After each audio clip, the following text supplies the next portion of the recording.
Every character, location, or experience you've read about in my crime fiction novels holds a piece of reality. I'm Helen Taylor. Welcome to the story behind my stories, the video podcast where crime fiction meets my authentic experience. Here, we delve into the real-life inspirations and intimate stories that shaped my novels. Discover how my everyday encounters, adventures, and travels translate into tales as gripping as they are genuine. The story behind my stories goes behind the words on the page to reveal the backstory that inspires my writing. Hit follow or subscribe and ensure you're part of this journey. Hi, and here we are, episode 8 of the story behind Leith or Leith Hill. And this will be the last episode of this season. I seem to do 8 episodes on UK based and 9 internationally. But last week we talked a little about lesbian relationships, and just so that you can get the authenticity, I am not writing from anything that I do not have any experience in whatsoever. There is some things that I have more or less experience. One single time with a woman, and friends around me who, the other end of the spectrum, we talked about last week with the infidelity. That infidelity with Dave was my first real deep infidelity. I mentioned before that Chris. Every other relationship I've had after that have either ended up with my best friend or close friend afterwards when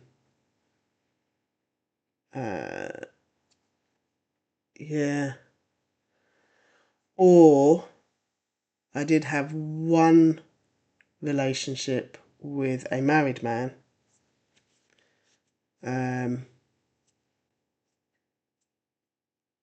who, from everything he told me, was his marriage was dead, and they remained together for the kids. I still do believe that. And I think there was a whole load of emotional stuff with that I was looking for a safe relationship, that I was never the chosen one, so would never feel what I felt with the other relationships where they had deliberately gone out and chosen somebody else. As I say, usually my friend. I'm not sure that I might not use the rowing one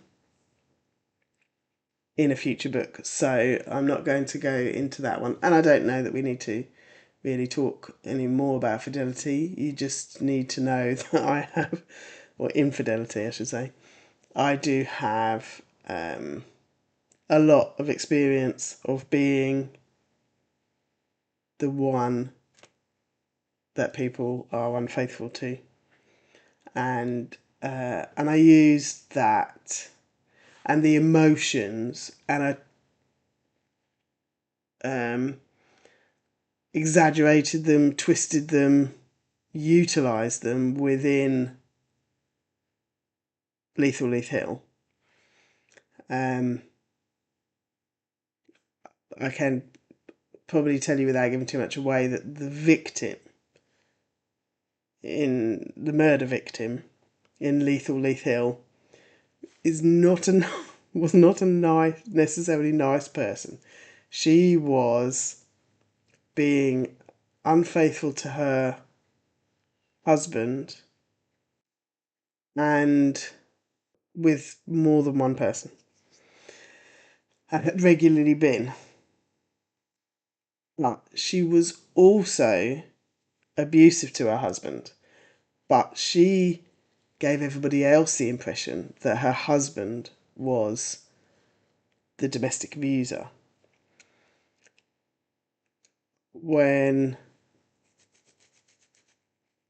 So on that front, that's what I wanted to talk about today. It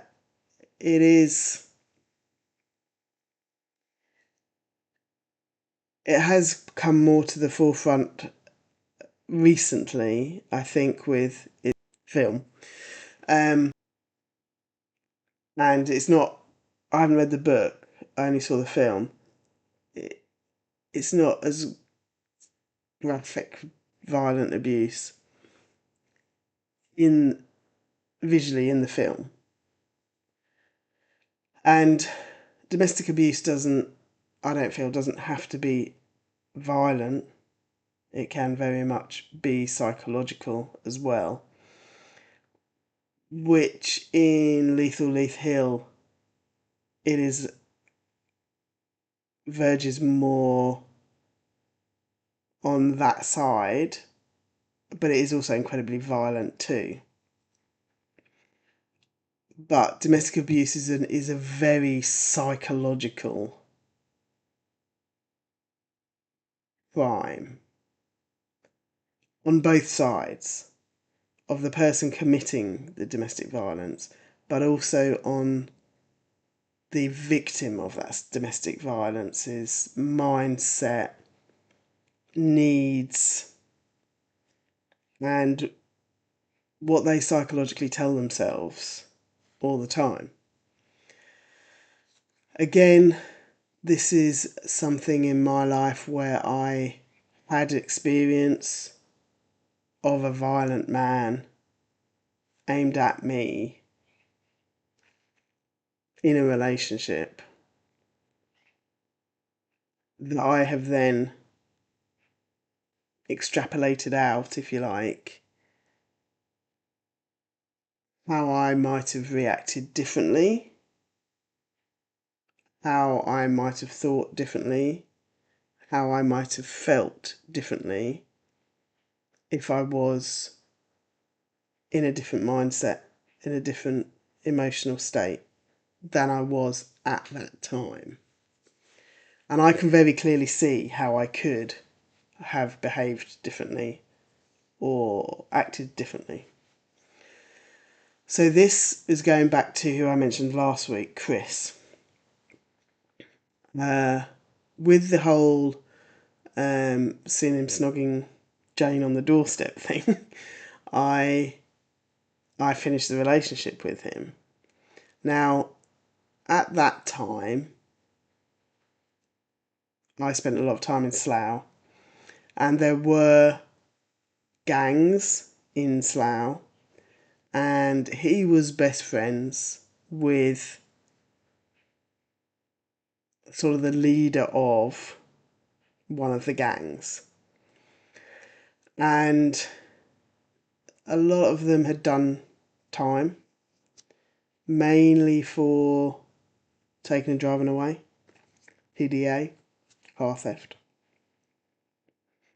And a sort of a subset of them also smoked quite a lot of dope. I never got into that, never got involved in that at all. So in tie-dye, when I wrote about Dave and his smoking dope, that was based off of my experience of watching. So I guess, from a writing perspective, I've always observed, and although I may not have direct experience of how, say, smoking a joint feels, I've observed enough people doing it to be able to make it authentic in the books. But in this case, so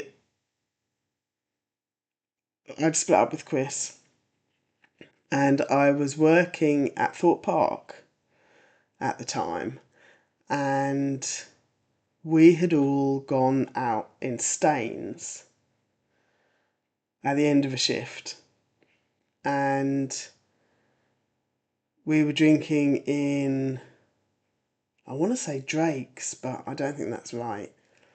But there was a bar in the centre of Staines High Street that was where everybody went. So we were in there, and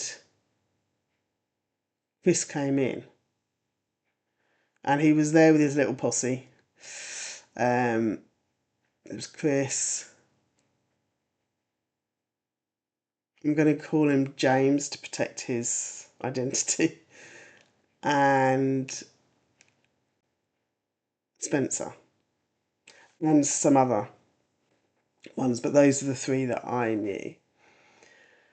And we had a few drinks with them, we had fun. I was driving, so I offered to take the lot going back Slough way back. I lived in Ivor at the time. And so we drove back to my house first.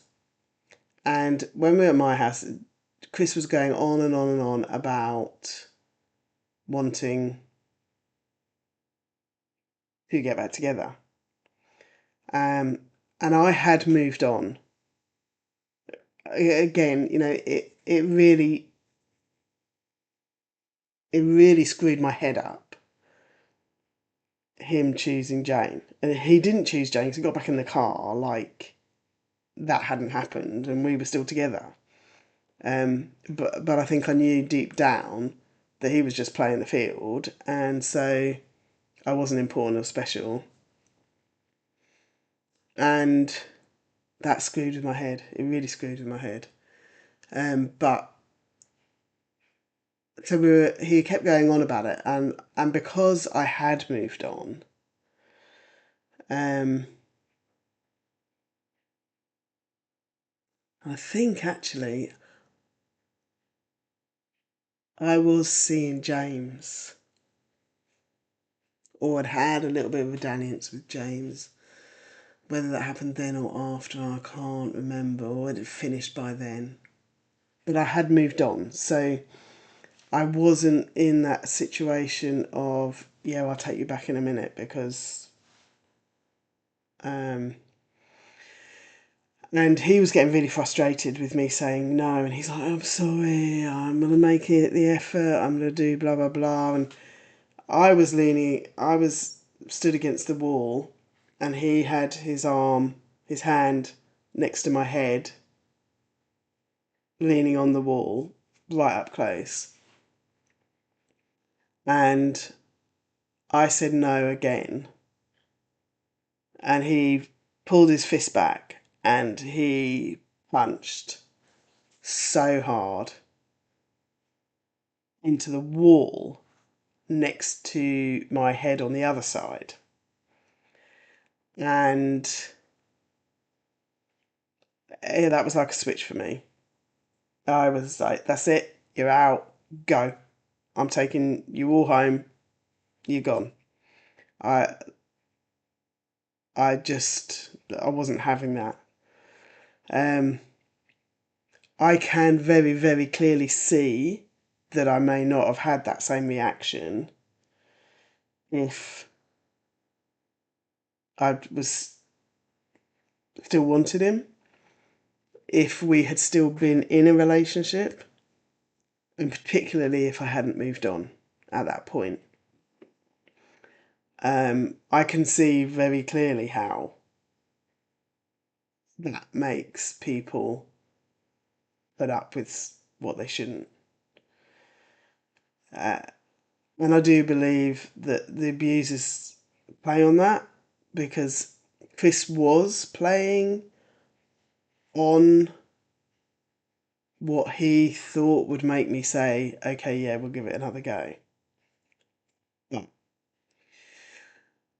anyway, so I drove them home, and he wanted me to drop Spencer and James off first. And I was adamant, no, I'm not doing that, because I don't want to be in a car alone with you. and they were both in complete agreement that we had to drop Chris first.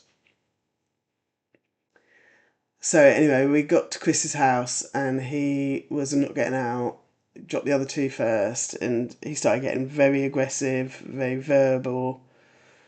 And then the next thing I know, I'm sat in the driving seat, he's sat in the passenger seat, the other two are in the back. The next thing I know, he's got his hands around my throat and he's strangling me. And thank God I didn't believe him and took the other two home first, because Spencer was was trying to pull him away from the back seat, and James got out of the car, opened the passenger door, and was dragging this off of me, which they managed to do. And I immediately jumped out of the car and I just screamed at him to fuck off. And as soon as he was out of the car and he shut the door and he was walking around, I got in the car and locked it. And he was shouting and screaming, really verbal, and stormed off up the drive to his house. And we left. And I drove Spencer home, and then I dropped James home. And then I went home. And I remember crying all the way home. And I remember wondering what I did to trigger him into behaving like that. And I remember the confusion and the making excuses for him, because he was upset because I said no. He was upset because I didn't want to be with him. He was upset because I was frightened of him. And then putting it all back on myself. And so I did get a phone call from him 2 days later, I think.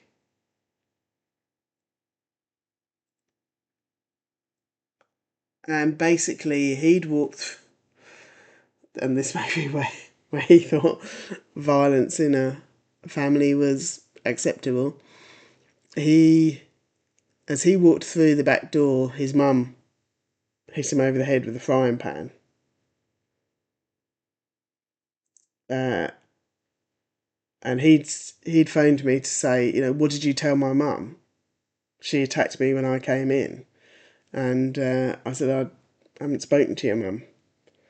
And it turns out because she could hear the screaming and the shouting and the embarrassment it caused her in the street. But dealing with it that way, like I say, maybe that's where he had learned that violence in a family or a relationship was acceptable. But it was because it was her doing the violence on him, which obviously I wasn't party to and I didn't witness.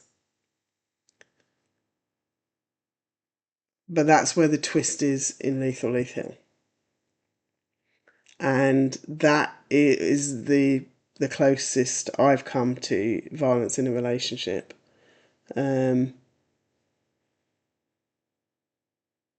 So these last two episodes of this have been really quite authentic, and I have shared quite openly extracts from my life, which are a long time ago, 30, nearly 40 years ago, happened in my life.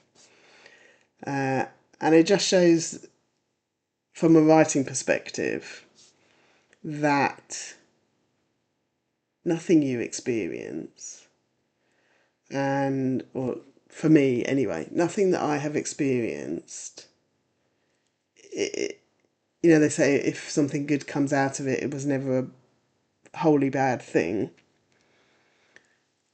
Those times in my life were incredibly difficult.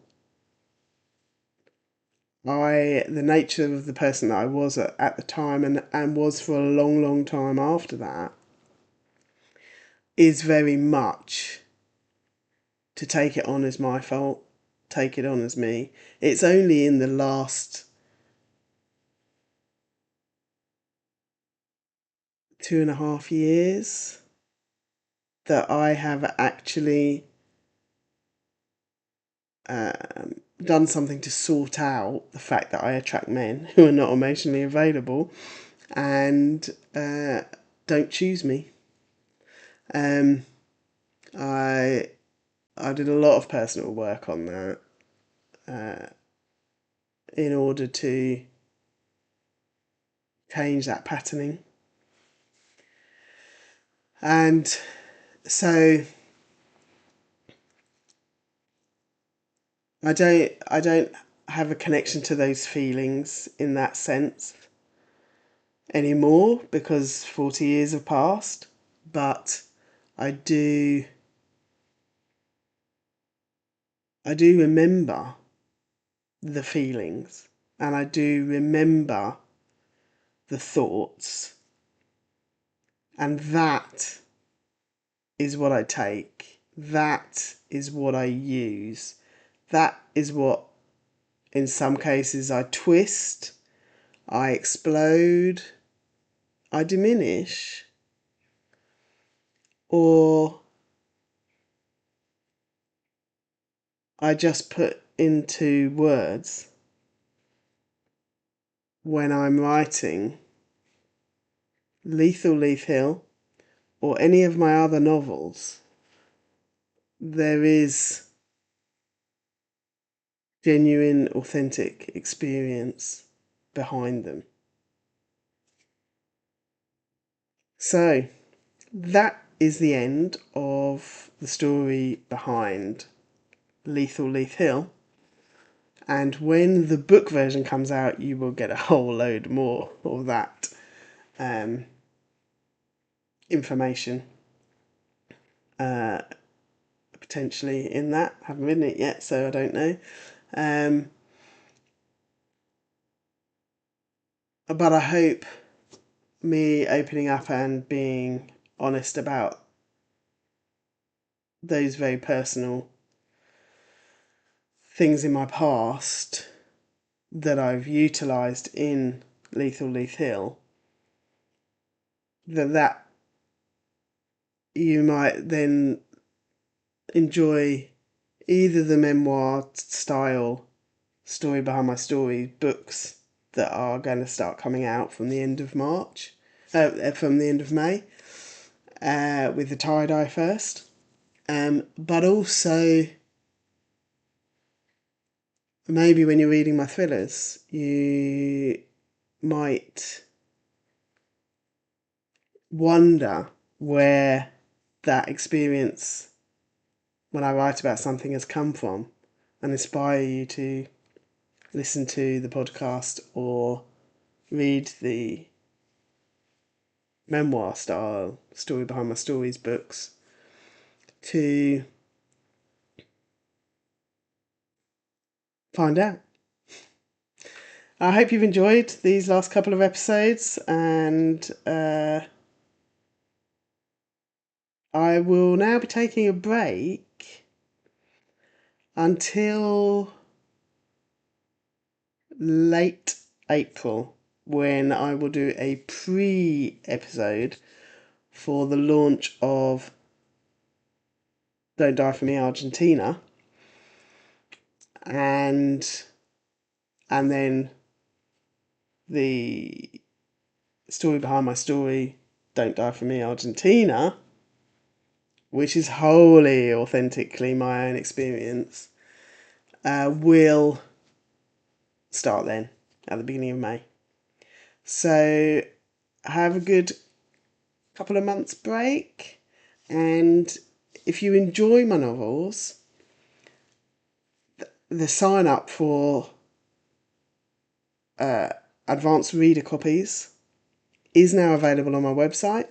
Head over to my website, sign up as an ARC, and then you will get to read the books before anybody else. Be the first to turn the page.